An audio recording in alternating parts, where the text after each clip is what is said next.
Good morning, afternoon or evening, and welcome back to another faction overview. Number 8 in our series returns us to Europe, covering the cradle of civilization and inventors of democracy, the Athenians.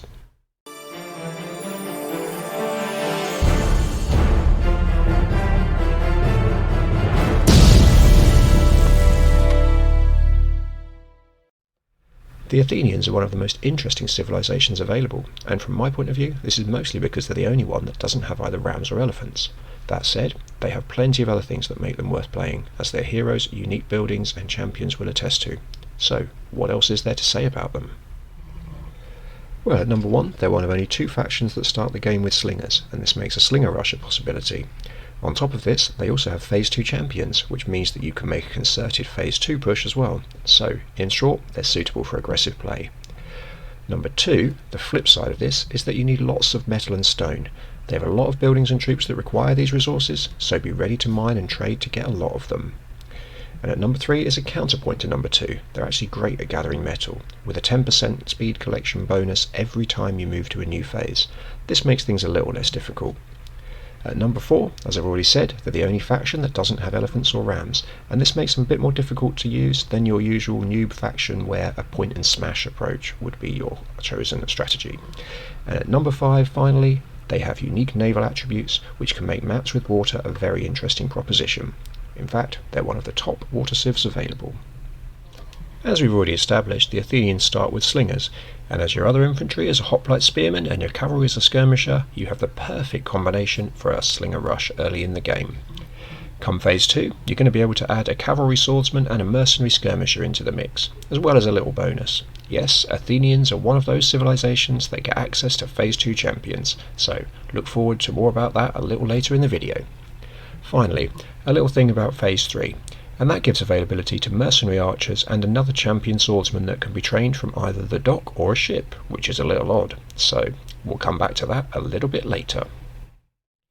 Well, having just mentioned champions are available in Phase 2, and from a dock, and a ship, let's explore this a little.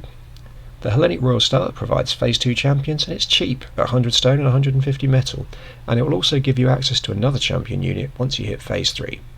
More champions, as well as the archer that we discussed, can also be trained from a dock, which means they can be trained from outside your territory, or they can be trained on a ship. Now this means that a ship could potentially leave shore with no soldiers on board, but arrive packed with champions and archers, which is pretty nice. But the champion fun doesn't stop there. A further 2 champions are available from their gymnasium, which is slightly more expensive to build than the dock and the stoa, at 200 each of metal and stone. So, having explored the weird and wonderful ways that champion units make their way onto the Athenians' battlefield, let's have a quick gander at the other 2 unique buildings. These are Theatron, which is quite expensive at 500 each of metal and stone, and it increases your territory by 20%. But for me, it's quite expensive, even though it can be a viable strategy for squeezing your opponent later in the game. And the final unique building is the Council Chamber, which is where your heroes are trained. As you may have noticed, this means that everything bar your siege weapons that would normally be trained by the fortress isn't in the case of the Athenians, and that means it's possible to spam out siege weapons if you have a sufficiently strong economy, of course. Unique upgrades are in short supply with regard to the Athenians, with only 3 really standing out. The first is related to their naval power, and it's naval architects. Now we've already seen this with the Carthaginians, and it gives a batch training speed bonus for ships, which is well worth having on naval maps. The next 2 come from the building that provides the heroes, the Council Chamber, which the quicker witted amongst you will notice means they're not available until Phase 3. The first is Athenian long walls. Now this allows you to build walls in neutral territory, although how much of this exists once you hit Phase 3 will depend a lot on map size, meaning this can in many cases be pretty much useless. The second is Iphicratian reforms, which allows the training of mercenary archers and champion swordsmen from your triremes, which are your strongest warships. And speaking of champions, you've heard a lot so far with just no detail, so why don't we take a bit more of an in-depth look right now. Phase 2 gives you the Thracian Blackcloaks, which are standard sword champion sword stats, but they only cost metal and wood, with 150 of the former and 75 of the latter. While a second champion swordsman with the same attack, speed and armour stats can be trained at the dock, or from a ship if you pay for the right upgrade. On top of the 2 swordsmen you get archers, skirmishers and spearmen, all of which are standard, but the archers are worth looking at in a little more depth. They have similar attack values in it's 6.5 pierce versus 6 for a normal archer, and they have the same range, but they have massively improved armour, and they also fire twice as often, twice per second as opposed to once. Now these are a really cool champion unit that is great as a long-range defence supporting catapults, for instance, as they can pick off melee cavalry before they can hack the siege weapons to pieces. And on the topic of siege weapons, it's already been mentioned that the only faction that doesn't have either elephants or rams, so essentially there's no point and smash siege, it's all going to be range. So your options are a catapult and a bolt thrower, and these can complement a phase 3 attack with a solid slinger base and champion infantry. However, siege is just not one of the strong points of the Athenians, so let's move on to something that certainly is, their heroes. So heroes, they're a lot of fun with the Athenians. As we've established, they come from the council chamber, and they are as follows. So top of the pile is Iphicrates. He's just an outstanding hero.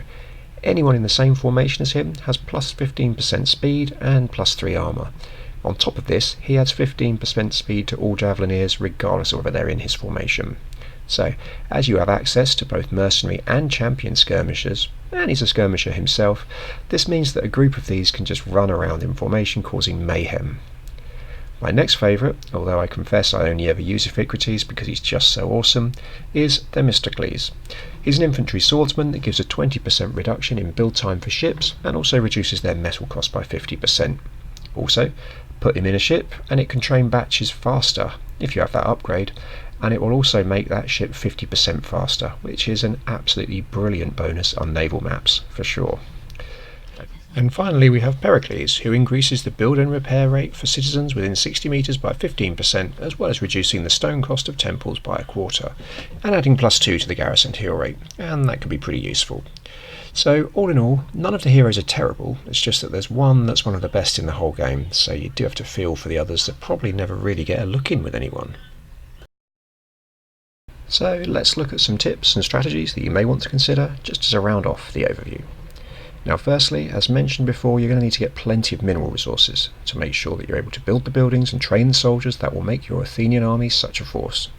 So ensure that you scout these early on, and if the map isn't stocked with them, then it may be necessary to set up trade routes once you're in phase 3 just to keep up your production. And now number 2 is more of a commandment than a strategy, but it's still important to mention.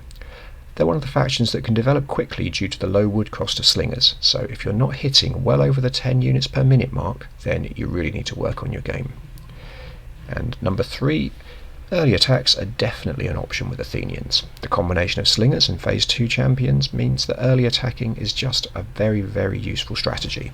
But to implement this, you're going to need to collect both metal and stone earlier than you normally would, so this further adds to your demand for these resources.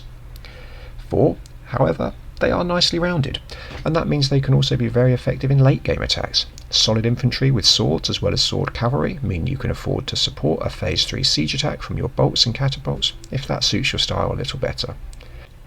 Finally, make sure you take advantage of the docks by attempting to get one built in neutral territory as quickly as possible.